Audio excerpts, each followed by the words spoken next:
Si nous considérons les œuvres de Dieu au cours de l'histoire de l'homme, nous pouvons découvrir le courant de l'activité divine, coulant de génération en génération, courant ininterrompu et en constante progression. Il y a quelque temps, j'ai été profondément impressionné alors que je méditais sur des écrits de Wesley.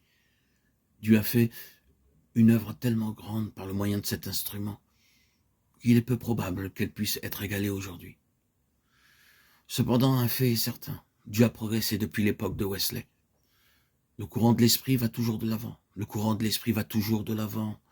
Le courant spirituel est un courant qui s'élève et qui progresse. Il y a un principe que nous devons bien considérer. Si dans votre génération vous répondez aux exigences de Dieu, vous serez porté en avant dans le courant de son dessein.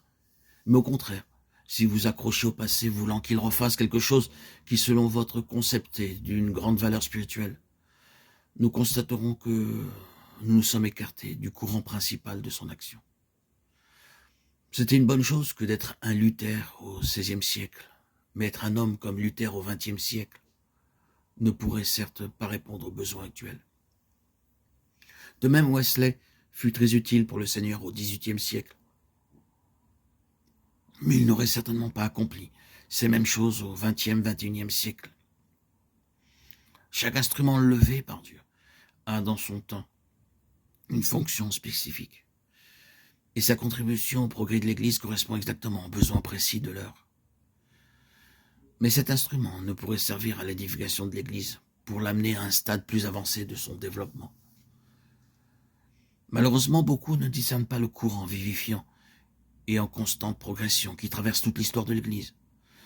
Nous avons dans ce XXIe siècle hérité des richesses des saints qui nous ont précédés et ont apporté leur contribution à l'édification de l'Église. Nous ne devons pas déprécier la grandeur de notre héritage. Et nous ne pourrons jamais assez remercier le Seigneur pour ses acquis.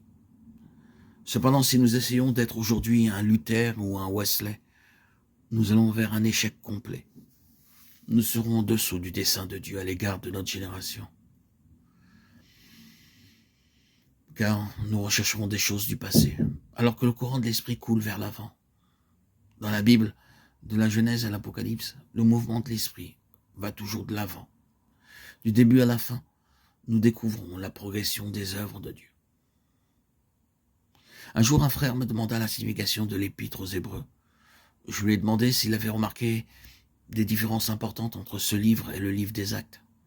Dans le livre des Actes, la progression de l'activité divine se voit clairement, mais même à travers l'épître aux Hébreux, la révélation progresse. Elle fait un pas de plus vers la manifestation du dessein de Dieu. La progression spirituelle dans le livre des Actes est manifeste et la manière d'avancer de l'esprit suit le programme clairement défini dans le premier chapitre. À Jérusalem, dans toute la Judée, dans la Samarie et jusqu'aux extrémités de la terre. Acte 1, 8.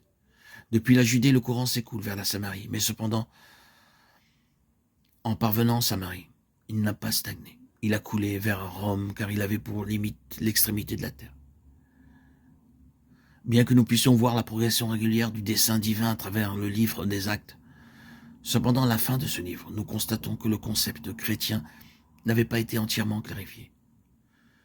Mais lorsque nous lisons la lettre aux Hébreux, nous voyons que le chrétien avait émergé d'un stade transitoire et que le nouveau concept avait été parfaitement intégré.